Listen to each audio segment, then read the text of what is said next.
ये एमआई का फ़ोन है और इसमें प्रॉपर एड्स आ रहे हैं। हाँ, प्रॉपर एड्स।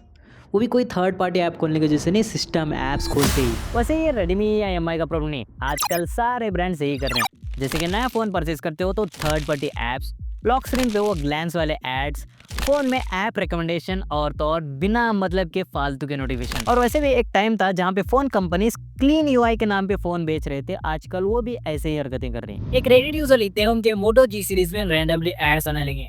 इनफैक्ट मेरे पे फोन में मतलब मेरा फोन जैसे ही मैंने अपडेट किया मोटो एज 15 हो, उसमें भी बिना मतलब के कुछ गेम्स डाउनलोड हुए जो मुझे चाहिए ही नहीं। और सिर्फ इतना ही नहीं, कुछ लोग ये भी कंप्लेंट कर रहे हैं कि एंड्रॉइड 16 के अपडेट आने के बाद मोटो फोन में ऐप रिकमेंडेशन शो हो रहे हैं। और ये वही कंपनी है जो एक साल पहले क्लीन यूआई के नाम पे बेच रहे थे।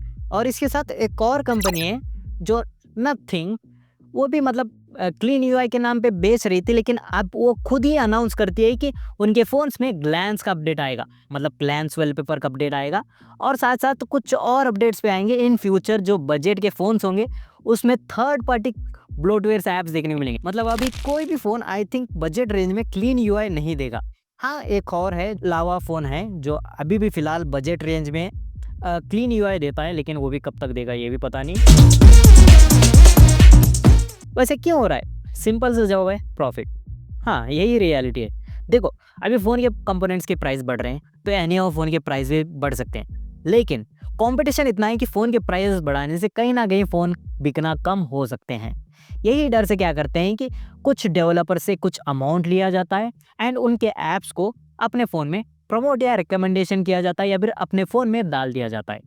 तो यहीं से उनको प्रॉफिट भी होता है और हमको मतलब कंज्यूमर को कम प्राइस में फ़ोन मिलता है। और ये चीज़ ठीक है जब तक तब तक हमें रियलिटी पता हो। अगर कंपनीज खुद बोल रही है कि यार मतलब हमारे फ़ोन में ब्लोटवेयर्स मिलेंगे और कहीं ना कहीं उसकी वजह से प्राइस कम होगा, तो इसमें किसी का भी लॉस नहीं है, क्योंकि तुम्हें पता है कि क्लीन यूआई नहीं मिलने वाला है, लेकिन फ़ोन कम प्राइस में मिलने वाला है। लेकिन जो फ़ोन्स पहले स्टार्टिंग में क्लीन यूआई नाम पे बेच देते हैं, देन उसके बाद 1 साल बाद या 6 महीने बाद ऐसे ब्लोटवेयर्स या रिकमेंडेशन ऐप्स को अपने फ़ोन में डाल देते हैं, तो इससे थोड़ा-सा प्रॉब्लम होता है। क्योंकि देखो, बजट रेंज में क्लीन यूआई बोले तो सिंपल सा मतलब है हार्डवेयर में एक दूसरे से कंपेयर किया जाए उस प्राइस के हिसाब से, तो कहीं न कहीं कुछ चीज़ें मिसिंग होती है। ये रियलिटी है।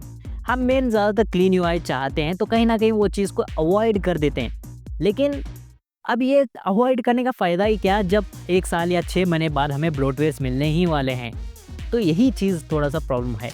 और ये सब चीज़ें उनके पुराने फ़ोन में ज़्यादा ही देखने मिलते हैं। क्योंकि देखो यार, एनीहाउ उनको नए फ़ोन सेल करने होते हैं और तुम काफ़ी टाइम से पुराने फ़ोन यूज़ कर रहे हो, तो कहीं न कहीं एक अपडेट ऐसा आता है जिससे वो तुम्हारा फ़ोन या तो स्लो होता है या तो कहीं न कहीं कैसे एड्स या ब्लोटवेयर या फिर ऐसे ना जाने क्या-क्या चीज़ें आ जाती हैं, जिसकी वज़ह से आपका फ़ोन का एक्सपीरियंस थोड़ा-सा बिगड़ता है और तुम्हें ये फ़ील होने लगता है कि यार हाँ, इसका टाइम हो चुका है, अब मुझे नया फ़ोन में स्विच करना होगा। और कभी-कभी तो उनके खुद के सिस्टम ऐप्स को जो आपने कभी भी यूज़ नहीं किया होगा, उनमें भी नोटिफ़िकेशन आते रहते हैं, बैकग्राउंड में यूज़ होते रहता है और उनकी वजह से एड्स आने लगते हैं। और ये ऐसे ऐप होते हैं जिसको तुम अनइंस्टॉल भी नहीं कर सकते और कभी-कभी तो डिसेबल भी नहीं कर सकते हो।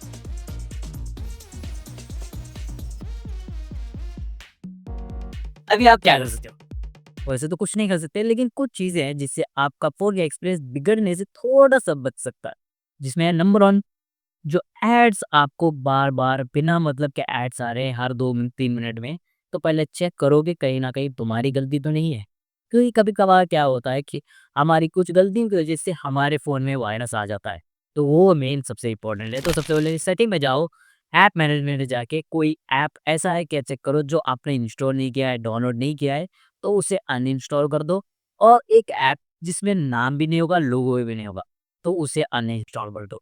उसी की वजह से कहीं न कहीं तुम्हें एड्स देखने मिल रहे हैं। अगर वो फ़ोन में है तो उसे डिलीट कर दो, अगर नहीं है बल्कि एड्स आ रहे हैं, तो कहीं न कहीं तुम्हारी कंपनी की प्रॉब्लम है, तुम्हारे फ़ोन की कंपनी का प्रॉब्लम है। तो उसके लिए सिंपली आप डीएनएस यूज़ कर सकते हो, जो वही सेटिंग में जाके नेटवर्क में जाके डीएनएस में जाके ये कोड जो भी मैं यहाँ बता रहा हूँ या फिर यहाँ कहीं पर भी मैंने कोड रखा होगा, वो जाके वहाँ पे पेस्ट कर दो। वही कोड से तुम्हें एड्स टोटली देखने को नहीं मिलेंगे। हाँ, कुछ-कुछ वेबसाइट में ओपन नहीं होंगे।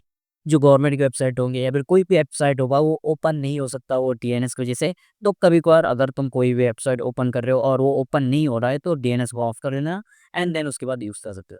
और कभी-कभार तुम्हें सिस्टम ऐप से नोटिफ़िकेशन आते हैं या एड्स आते हैं, तो उसे अनइंस्टॉल या डिसेबल कर दो अगर हो सकता है तो। अगर नहीं हो सकता है तो इसमें कुछ नहीं कर सकते। और फ़ोन में वो ऐप रिकमेंडेशन और लॉक स्क्रीन पे वो ग्लैंस वाले एड्स उसे ऑफ कर सकते हो सेटिंग में जाके। हर एक फ़ोन का अलग-अलग होता है, तो जाके तुम यूट्यूब पे सर्च कर सकते हो या फिर चैटजीपीटी की मदद ले सकते हो। उससे ऑफ कर सकते हो। हाँ, कुछ-कुछ फ़ोन में ऑफ करने का ऑप्शन नहीं होता क्योंकि वो बिल्ट इन होता है, तो इसके बजाय आप कुछ नहीं कर सकते हो। अगर वो है तो ठीक है, अगर नहीं है तो कोई बात नहीं, कुछ नहीं कर सकते। वैसे ये वीडियो सिर्फ़ इन्फॉर्मेशन के लिए था और जितनी मेरी नॉलेज थी, जितनी मुझे पता था, वो सारी चीज़ें मैंने बता दी हैं। बाकी आपका क्या कहना है वो कमेंट में ज़रूर बताना। मिलता हूँ अगली वीडियो में, तब तक के लिए बाय।